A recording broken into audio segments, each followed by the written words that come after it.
அனைவருக்குமான தலைவராக திகழ்ந்த ஜெயலலிதாவை ஒற்றை மதவாத தலைவர் போல் சித்தரித்து அண்ணாமலை அவதூறு பரப்புவதாக அதிமுக முன்னாள் அமைச்சர் ஜெயக்குமார் கண்டனம் தெரிவித்துள்ளார். இது தொடர்பாக அறிக்கை ஒன்றை வெளியிட்டிருக்கும் அவர், மறைந்த முன்னாள் முதலமைச்சர் ஜெயலலிதா ஜாதி மத பேதங்களுக்கு அப்பாற்பட்ட தலைவராக திகழ்ந்தவர் என குறிப்பிட்டுள்ளார்.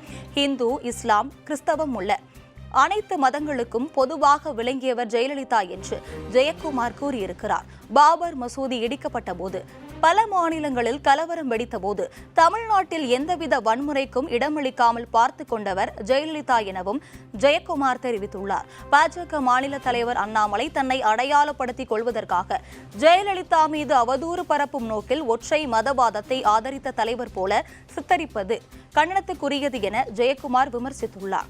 எல்லோரும் எல்லாமும் பெற வேண்டும், இங்கு இல்லாத நிலை வேண்டும் என்ற திராவிட கோட்பாட்டின் அடிப்படையில் ஆட்சி நடத்தியவர் ஜெயலலிதா என ஜெயக்குமார் கூறியிருக்கிறார்.